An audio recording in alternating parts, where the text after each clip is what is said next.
So we recommend buying a good used car until you have a lot of money in the bank and you can pay cash for a brand new car.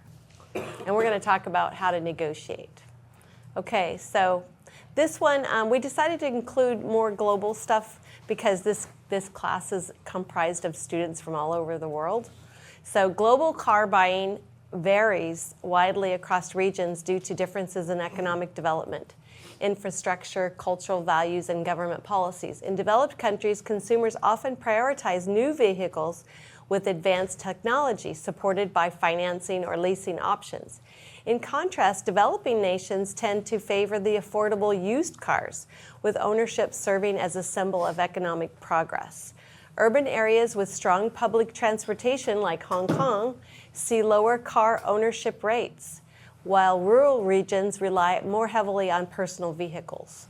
Environmental concerns and government incentives are accelerating the shift toward electric vehicles worldwide, and digital platforms are transforming how people research and purchase cars.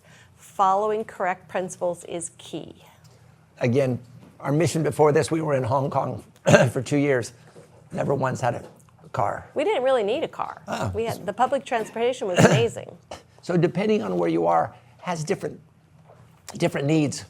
We had a student last semester come and talk to us. Do you want to? From Cambodia, his parents never had a car. He never had a car growing up, and their parents never had a car. Like, they just don't have cars there. Most people don't have a car. They have a motorcycle or whatever. But his wife was pregnant, so he wanted to get a car. So we kind of helped him shop around and figure out a good price for a used car. And then he got his license and he got a car. Yeah. So but he would probably sell it when he left BYU Hawaii because he didn't need a car back home. So let's talk about your auto/toy plan. When we talk about toys here, we just mean adult toys. In the U.S., it means things like motorcycles and boats and ATVs and things like that. Okay, so remember this template includes this template includes 4 sections: your home, auto, mission, and education. But right now we're talking about auto. So what's your vision? 4 sections on that template. What's your vision for transportation? Some places the vision is a motorcycle. But what's your vision? What are your goals? If you have a vehicle, what are you currently driving? So what are your expenses and fees? Gas, maintenance, repair, things like that. And then what are your auto plans and strategies? You need to think through. If you don't think through your plans and strategies for the auto, you could be spending way too much money. And because you're spending so much money in this area, you're not saving money in other areas. And then what are your constraints and accountability? So we'll give you ideas. We'll give you ideas here. Purpose of car ownership. These are the main ones. Transportation you saved. Less important reasons, it's fun to drive. It makes a statement. When we finished our second startup firm, the firm had worked pretty well. And I was working in San Francisco, and I thought it would be nice to have a car that I could take the top down as I went to San Francisco and back. So I have to admit, I did buy a Mustang GT convertible.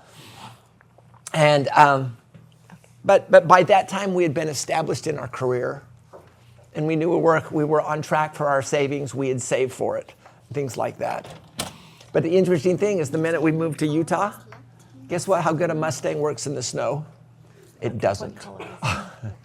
So we got something else. So what happens when pride becomes more important than your personal vision and goals? You spend way too much money on your vehicles.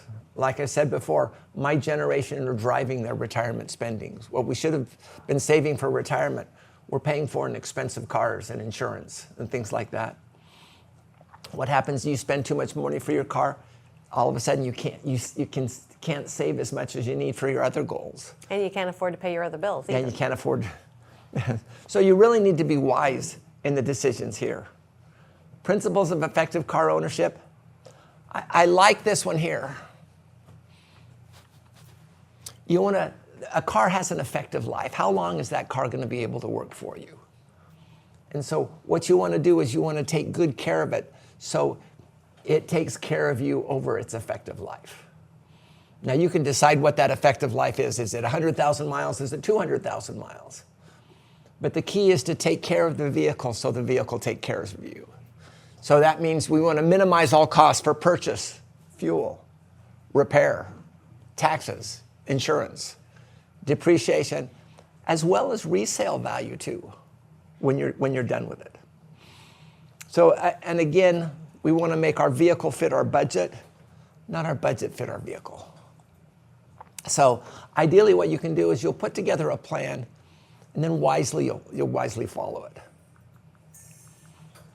What does it mean to think celestial? I'm a child of God, striving to live with the Spirit, being a wiser steward over the things God's blessed me with, striving to understand the costs and benefits of my different transportation options. Choose a good vehicle, minimize costs, maintain them well, keep them my predetermined amount of time so I can accomplish my mission. Yeah. Sister Sedgwick's, for the last 30 years, our goal is we keep our vehicles 10 years or 200,000 miles, whichever comes first. Now, it's easy with 7 kids. I used to put a lot of miles on our car. 25,000 miles a year. Or 30. Or 30 on vehicles, just because. Because I drove a lot. Drove a lot. But we need to have a plan.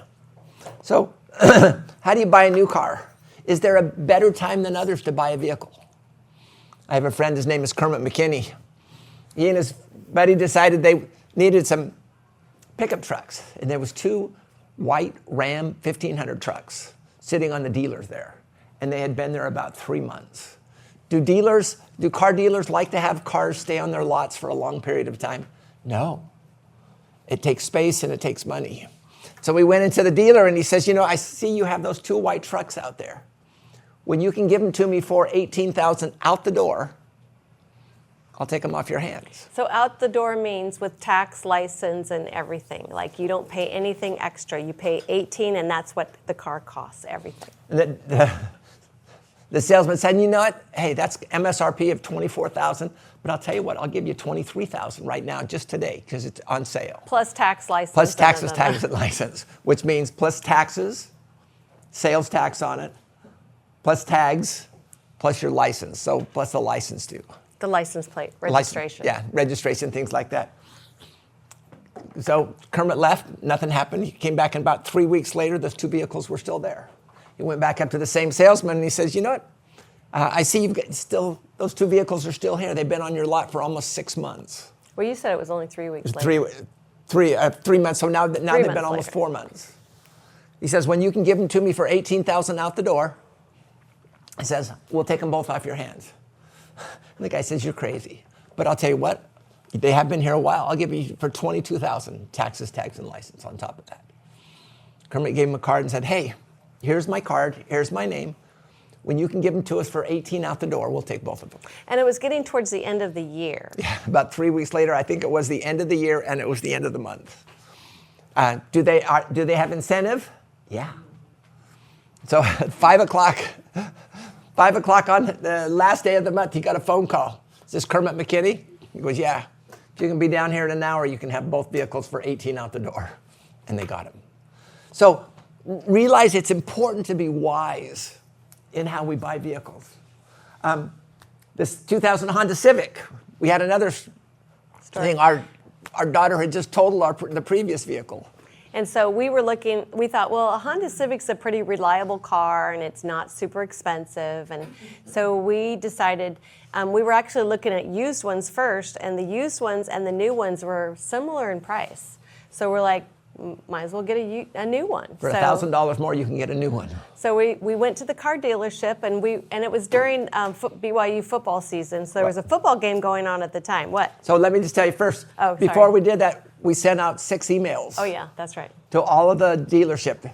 We were in Provo, but we sent up to Salt Lake, the Honda dealers in Salt Lake. We sent it up to the Honda dealers in Ogden, down in St. George, basically any dealership in Utah.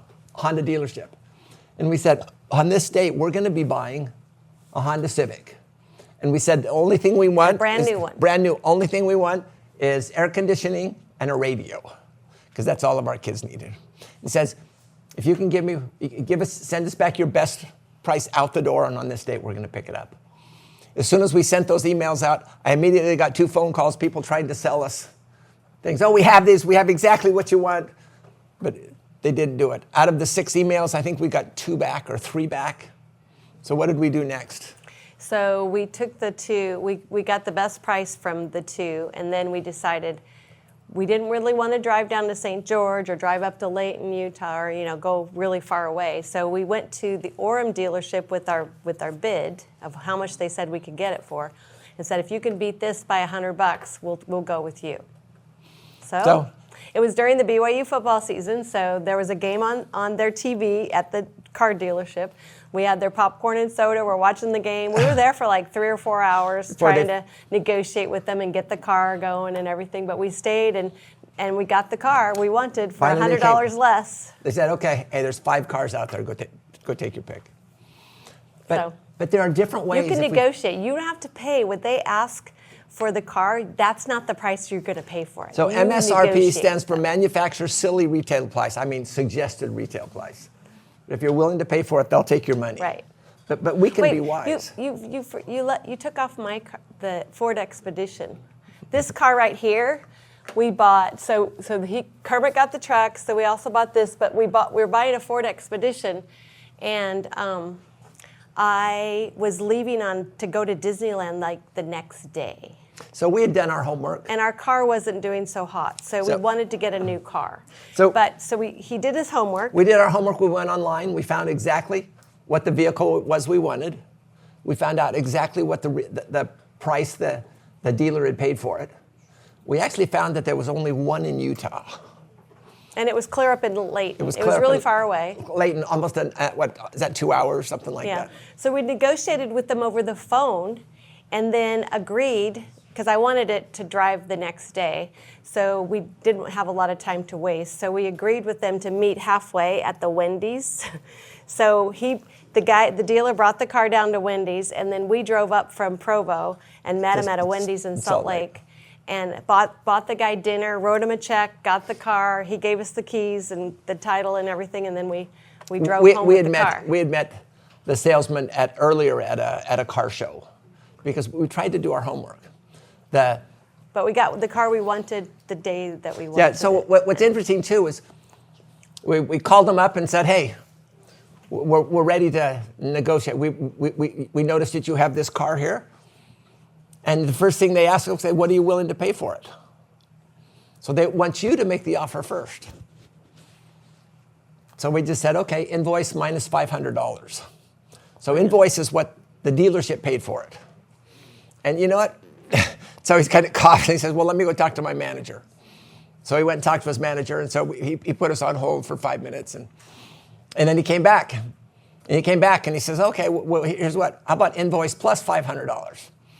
And so they always cough. So I said, cough. And I says, well, let me talk to my wife. So I put him on hold there. So, because they always do it to us. So we said, okay, after about 2 minutes, we said, okay, we're ready now.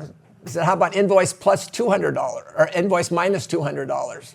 And he coughed. He says, well, let me go talk to my manager. So he put us on hold for a couple of minutes, and we're sitting here at home just having fun. And he came back. He goes, how about invoice plus $200? And then Sister Sudwick says, yes, but you have to meet us in Salt Lake. At the Wendy's. At the Wendy's. So we met us in Salt Lake. We wrote him a check. We treated him to dinner at Wendy's, he and his wife. And we bought the vehicle. But realize you don't have to do it. There are different ways. You don't have to go to the car dealership to buy a car. Yeah.